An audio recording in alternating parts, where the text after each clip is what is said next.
चलिए चर्चा कर लेते हैं कि IBPS PO की एग्ज़ाम के लिए लास्ट मिनट पे टिप्स क्या रहेगा और क्या अप्रोच होना चाहिए जिसकी मदद से आप 65 से ज़्यादा मार्क्स ले आ सको।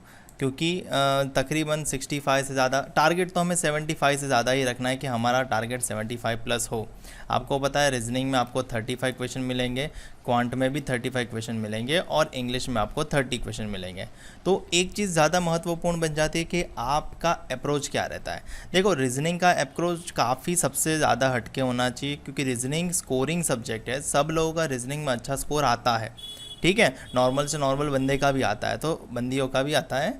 तो रीजनिंग में आपको 35 में से कोशिश करनी है कि 30 प्लस अटेम्प्ट हो ही हो। मानता हूँ पेपर डिफ़िकल्ट हो सकता है, लेंदी भी हो सकता है, बट अपनी प्रिपरेशन उतनी हो चुकी होगी कि हम अगर स्मार्ट वे में जाएंगे तो कर लेंगे। रीजनिंग का सबसे पहला मेजर इशू क्या होता है कि आपको सबसे ज़्यादा यानी 20 नंबर के अराउंड तो पजल एंड सिटिंग अरेंजमेंट ही होगा।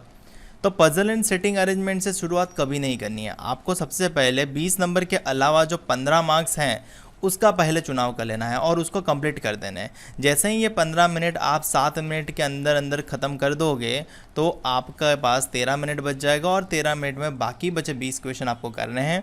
और पजल और सिटिंग अरेंजमेंट में भी आप ये चीज़ समझो कि जो नंबर फिगर्स या फिर एजिस के साथ पजल आती है उसको बाद में अटेम्प्ट करें। सबसे पहले जो सीधे सीधे हैं आपके खेमे में, यानी आपको जो पजल सबसे अच्छे से आते हैं या सिटिंग जो अच्छे लगते हैं, किसी को अनसर्टेन अच्छा लगता है, किसी को सर्कल बेस अच्छा लगता है, किसी को डे बेस अच्छा लगता है, किसी को ईयर बेस भी अच्छा लगता है, ठीक है।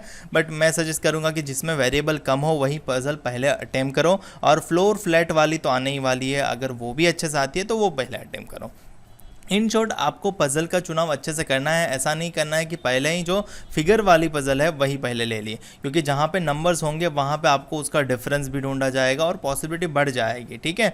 और अगर आपको ब्लड रिलेशन में दिक्कत आती है तो ब्लड रिलेशन अटेम्प्ट ना करें। ये मिसलेनियस में ब्लड रिलेशन को अंतिम के लिए बचा के रखें। और एक चीज़ समझ ले कि मिसलेनियस पहले ख़त्म करें ताकि आपके 15 मार्क तो मिसलेनियस के पहले वेरीफाई हो जाए, और बाकी के 20 नंबर आप कोशिश करें कि 20 में से 20 ही आए।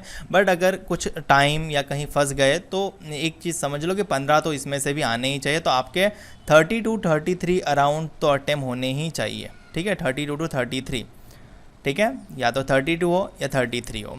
अगर पेपर ज़्यादा टफ हुआ तो 30 होंगे, 30 तो होने ही चाहिए। तो ये रहेगी रीजनिंग की स्ट्रेटजी। मैं समझता हूँ कि आपको रीजनिंग में बाकी सब कुछ आता होगा, सिलोग्स होगा, इनइक्वालिटी होगा, चाइनीज़ कोडिंग डिकोडिंग होगा, डायरेक्शन होगा, रैंकिंग होगा, ब्लड रिलेशन होगा, वो सारी चीज़ है, ठीक है।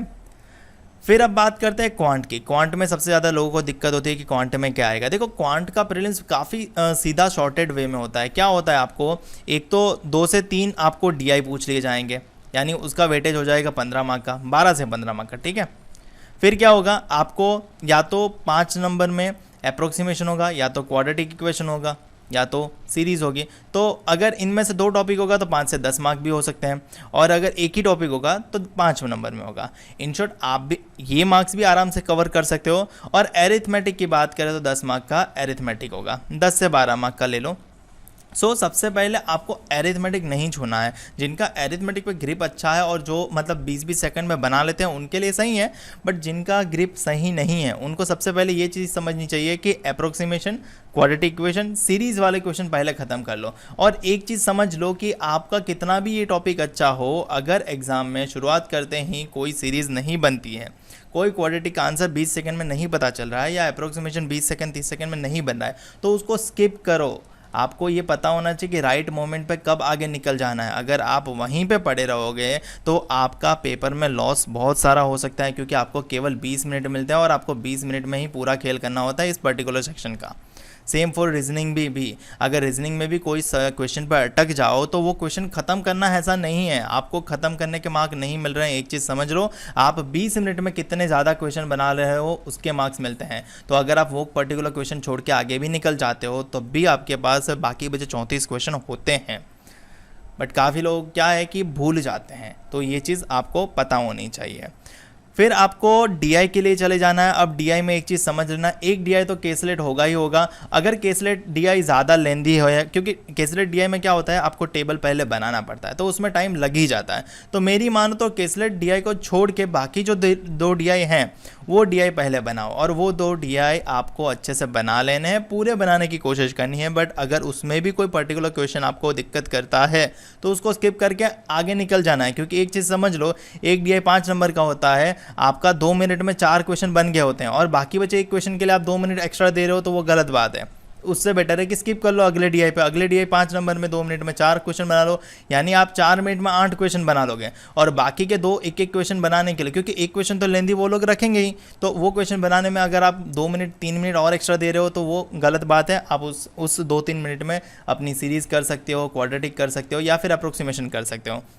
तो सबसे पहला आपको क्वाड्रेटिक इक्वेशन, सीरीज़ और अप्रोक्सीमेशन कर लेना है, उसके बाद डीआई के लिए जाना है, और उसके बाद बचे कुछ एरिथमेटिक के लिए जाना है। अब एरिथमेटिक में भी ऐसा नहीं है कि आप सिक्वेंशियल जा रहे हो, जो आ रहा है वो ले रहे हो। आपको सबसे पहले ये चीज़ समझना है कि अगर आपका एवरेज अच्छा है तो एवरेज का क्वेश्चन ढूंढ लो, अगर आपका एज अच्छा है तो एज का क्वेश्चन ढूंढ लो, अगर आपका परसेंटेज अच्छा है तो परसेंटेज का क्वेश्चन ढूंढ लो, अगर आपका प्रॉफिट लॉस अच्छा है तो प्रॉफिट लॉस का क्वेश्चन ढूंढ लो। मतलब आपका जो स्ट्रॉन्ग चैप्टर है वो ढूंढो और उसको कर लो।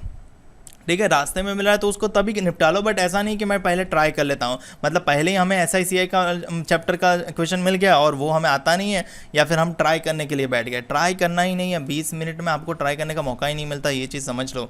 आपको कोशिश करनी है कि ये 5 से 10 मार्क का आपको 2.5 से 3 मिनट में बन जाना चाहिए, या फिर 5 मिनट में बन जाना चाहिए 10 मार्क का हो तो। और ये 2 DI आपकी 5 मिनट के अंदर अंदर बन ही जानी चाहिए। और कैसलेट के लिए फिर समय बचेगा तो कैसलेट करना है, अदरवाइज आगे उड़ना है। ठीक है, और अब बात करते हैं इंग्लिश की। जाहिर है काफ़ी टाइम से हम देख रहे हैं कि सबसे पहले आपको इंग्लिश सेक्शन ही थ्रो होता है, फिर आपको क्वांट या रीजनिंग थ्रो होता है, और फिर रिमेनिंग 1। तो इंग्लिश सेक्शन में एक चीज़ समझ लो, रीडिंग कॉम्प्रिहेंशन तो फोर श्योर होता ही है। हर एग्जाम में आपको 10 मार्क में 8 से 10 मार्क के रीडिंग कॉम्प्रिहेंशन देखने को मिलता है।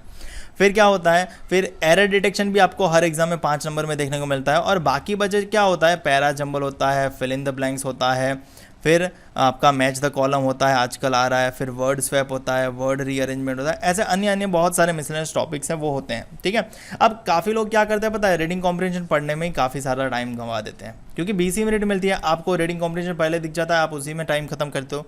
और काफ़ी लोग एरर डिटेक्शन से शुरुआत करते हैं, तो उसमें क्या करते हैं, एरर डिटेक्शन आता नहीं होता है तो एक क्वेश्चन पढ़ने में समझने में मतलब 2 से 3 मिनट गंवा देते हैं, और फिर प्रेशर बिल्ड होता है। तो एक चीज़ समझ जाना, रीजनिंग में अगर RC अच्छे से आता है तो पहले RC अटेम्प्ट कर लो, और RC को 5 से 7 मिनट में ख़त्म कर दो। ठीक है, अगर आपने अच्छे से प्रैक्टिस किया है तो आप 5 से 7 मिनट में ख़त्म कर ही दोगे। एरर डिटेक्शन आता है तो ही करना है, नहीं आता है तो नहीं छूना है, तुक्के नहीं मारने हैं, क्योंकि तुक्के मारोगे एक्यूरेसी चली जाएगी, आपको फ़ायदा नहीं मिलेगा। तुक्के से कभी सिलेक्शन नहीं होगा, ये चीज़ ध्यान रखना।